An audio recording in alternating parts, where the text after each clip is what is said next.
पिछले कुछ दिनों में एक विवाद भी बहुत ज्यादा मीडिया में भी छाया रहा और उससे भारतीय जनता पार्टी पर भी बहुत सवाल खड़े हुए, आपकी सरकार पे भी बहुत सारे सवाल खड़े हुए। मैं लखीमपुर खीरी में जो वायलेंस हुई, एक एक्ट ऑफ वायलेंस हुआ, उसके संदर्भ में मैं आपसे सवाल पूछना चाहता हूं, क्या कहना चाहते हैं आप उस विषय पर? देखिए, लखीमपुर खीरी की घटना है, ये दुखद और दुर्भाग्यपूर्ण है जी, और सरकार उसकी तह पर जा रही है। लोकतंत्र में हिंसा का कोई स्थान नहीं। जब कानून सबको सुरक्षा प्रदान करने की गारंटी दे रहा है तो कानून को हाथ में लेने का अधिकार किसी को नहीं, चाहे वो कोई भी हो, चाहे वो कोई भी हो, मंत्री हो, उसका बेटा भी हो। मैंने कहा कोई भी हो, कानून सबके लिए समान है और कानून सबके के साथ समान रूप से व्यवहार भी करेगा। लेकिन हां, ये माननीय उच्चतम न्यायालय की स्थापित रूलिंग है कि गिरफ्तारी के पहले आपके पास पर्याप्त साक्ष्य भी होने चाहिए। हम किसी व्यक्ति के आरोप पर अनावश्यक किसी को गिरफ्तार भी नहीं करेंगे, लेकिन हां, अगर कोई दोषी है तो उसको छोड़ेंगे भी नहीं, वह कोई भी क्यों न हो। और ये सरकार का संकल्प है, हम लोगों ने प्रदेश के अंदर यही किया। जिनके खिलाफ भी कार्रवाई हुई, जिनके खिलाफ भी साक्ष्य मिले, वह व्यक्ति कोई भी रहा हो, हमने उसके खिलाफ कार्रवाई करने में कोई गुरेज नहीं की। वह भले ही भारतीय जनता पार्टी का विधायक रहा हो या फिर विपक्ष का विधायक या किसी पद पर बैठा हुआ कोई व्यक्ति, हम लोगों ने इसमें कार्रवाई करने में कोई गुरेज कभी नहीं की है। और लखीमपुर खीरी की घटना में भी यही सरकार कर रही है और यही की भी है। देखिए, पिछले कुछ दिनों में प्रियंका वाड्रा यहाँ थी, राहुल गांधी भी एक दिन के लिए इधर आए, भूपेश बघेल भी आए, चन्नी जो पंजाब के मुख्यमंत्री जी हैं वो भी इधर पधारे। लगातार नेता आते गए, जयंत चौधरी भी सीतापुर जाना चाह रहे थे, अखिलेश यादव भी सीतापुर जाना चाह रहे थे, लेकिन विपक्ष का आरोप है कि उन्हें रोक लिया गया क्योंकि बीजेपी की सरकार केंद्र में और जो यूपी में बैठी है, यानी दिल्ली की सरकार और लखनऊ की सरकार कुछ गलत कर रही है, इसलिए छुपाना चाहती है। देखिए, हम कुछ भी नहीं छुपाना चाहते। फिर जाने क्यों नहीं दिया गया? हमारे पास जो तहरीर आई थी, हमने उस तहरीर के अनुसार मुकदमे दर्ज किए। जी, एक इस प्रकार के मामलों में सरकार की पहली प्राथमिकता होती है शांति और सौहार्द बनाना है। जी, हमारे विपक्ष के जो मित्रगण हैं, ये कोई सद्भावना के दूत नहीं थे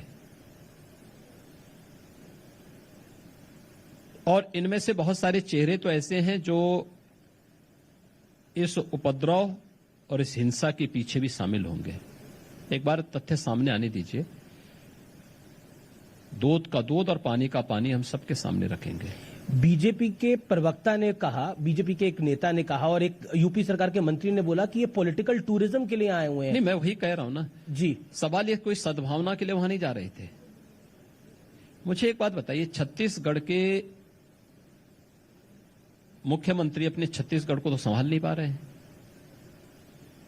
छत्तीसगढ़ में पुलिस की गोली से कुछ किसान मारे जाते हैं, उनके प्रति उनके मन में कोई भी अनुराग नहीं, उनके प्रति कोई सहानुभूति नहीं, उन्हें लखीमपुर खीरी के बारे में कोई जानकारी नहीं। लेकिन अब चाकरी करनी है तो पीछे पीछे चलाए। वो तो 50 लाख रुपए देके गए हैं। इसी प्रकार से पंजाब के मुख्यमंत्री अपने पंजाब को संभाल नहीं पा रहे हैं। वो तो अभी बने हैं। और मैं क्या कर रहा हूं ना, अभी बने हैं, वहां संभाल नहीं पा रहे हैं। उसमें भी कौन डीजीपी होगा, कौन चीफ सेक्रेटरी होगा, अभी यही नहीं तय कर पा रहे। इससे बड़ा शर्मनाक क्या हो सकता है कि कोई मुख्यमंत्री इस बात के लिए तरस रहा है कि साहब डीजीपी कौन होगा, वो अपना डीजीपी नहीं बना सकता, अपना चीफ सेक्रेटरी नहीं बना पा रहा है। पंजाब के अंदर किसानों के साथ, पंजाब के नागरिकों के साथ जो व्यवहार हो रहा है उसको संभाल नहीं पा रहे हैं। अपने आंतरिक झगड़ों में वे इतने त्रस्त हैं कि उससे पिंड छुड़ाने के लिए उन्होंने भी वही रास्ता अपनाया जो छत्तीसगढ़ ने अपनाया है। राजस्थान में जो हो रहा है, तो अपनी कमियों को छुपाने के लिए लोग केवल दूसरों के यानी घरों पर पत्थर फेंकने का कार्य करने वाले लोग हैं। मैं पूछना चाहता हूं इन लोगों से राहुल जी से भी और प्रियंका जी से भी। मार्च 2020 से कोरोना से प्रदेश भी और देश भी त्रस्त है। उत्तर प्रदेश देश की आबादी का सबसे बड़ा राज्य है। मैं अखिलेश जी से ही पूछना चाहता हूं ये प्रश्न। 24 से 25 करोड़ की आबादी उत्तर प्रदेश में रहती है। कोरोना हमारे लिए सबसे बड़ा क्रिटिकल पॉइंट था, क्योंकि इतनी बड़ी आबादी जी, और हम ये भी जानते थे कि इस महामारी के बाद जो पलायन होगा अन्य राज्यों से, उत्तर प्रदेश उससे सबसे ज्यादा प्रभावित होने वाला है। मैं पूछना चाहता हूं कि कांग्रेस हो, सपा हो, बसपा हो या कोई भी राजनीतिक दल हो, इन लोगों में से कितने ऐसे राजनेता थे जो आज जो ये पॉलिटिकल टूर कर रहे हैं, ये पॉलिटिकल टूर की बजाय उस समय उत्तर प्रदेश की जनता के सुख दुख में कितने लोग सहभागी बने थे? इनमें से कोई नेता मुझे बताते दें किसी वो कह जिले रहे का हैं, अब दौरा हम किया? सहभागी बनने के लिए आए थे तो हमें रोक दिया गया। मैं वही पूछना चाहता हूं। प्रियंका जी से तो सर्किट हाउस में कह रहे झाड़ू भी लगवा दिया गया। देखिए, जनता उनको उसी लायक बनाना चाहती है और जनता ने उसी लायक उनको बना दिया है। सवाल यह है कि इन लोगों के पास उपद्रव करने और नकारात्मकता फैलाने के सिवाय कोई कार्य नहीं। कोरोना कालखंड में इनके किसी के दर्शन नहीं हुए। उत्तर प्रदेश में जब हर व्यक्ति जीवन और जीविका के बीच में जद्दोजहद कर रही थी जी, तब केंद्र और प्रदेश सरकार ही उनके साथ खड़ी थी। भारतीय जनता पार्टी का कार्यकर्ता ही उनके साथ खड़ा था। तब इन राजनीतिक दलों के या इनके नेताओं का या इनकी स्वयं की उपस्थिति कहीं नहीं थी, जीरो थी। और ये मार्च 2020 से लेकर के मैं कह सकता हूं कि अक्टूबर 2021 के बीच में भी यही स्थिति थी। लेकिन अचानक उनकी नींद खुली, उनको लगा कि लखीमपुर खीरी एक बहाना है। लेकिन ऐसा नहीं हो पाएगा। उत्तर प्रदेश की लेकिन जनता, क्या आपको लगता है? उत्तर प्रदेश की जनता, देखिए, जी। सरकार की प्राथमिकता होती है शांति और सौहार्द बनाना। पहले सरकार ने वही किया। ये किसी इस सद्भावना के दूत नहीं थे।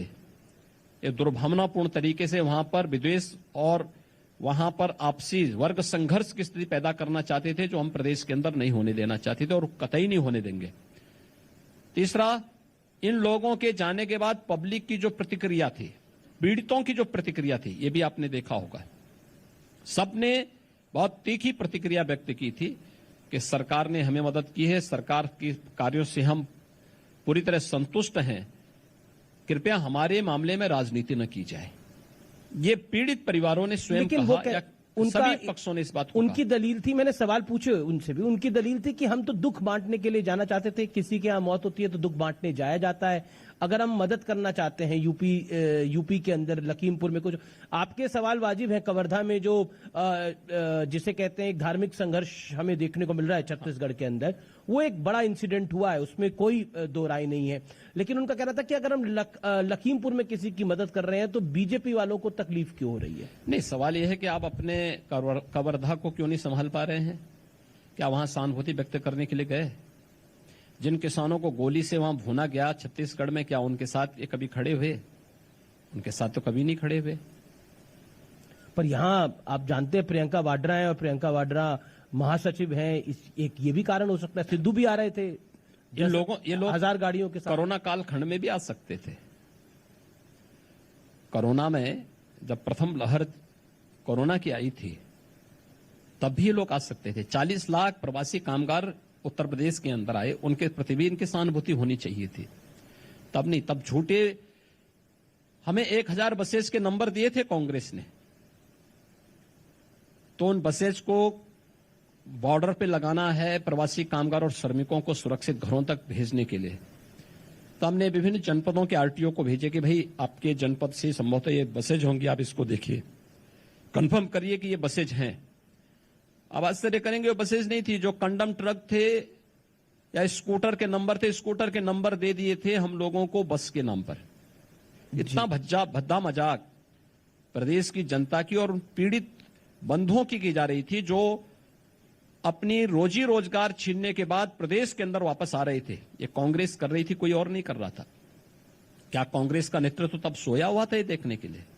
तब क्यों नहीं उन्होंने इस चीज को इसमें उस समय इस प्रकार की छोटी हरकतें क्यों कर रहा था कांग्रेस का नेतृत्व?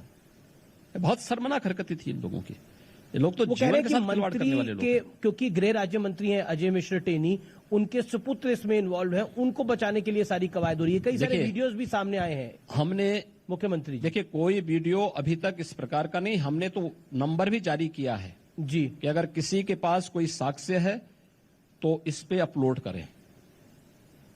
और हमने कहा ना, दूध का दूध और पानी का पानी होगा। अन्याय किसी के साथ नहीं होगा। कानून को हाथ में लेने की छूट भी किसी को नहीं दी जाएगी, लेकिन किसी के दबाव में भी कोई कार्रवाई नहीं होगी।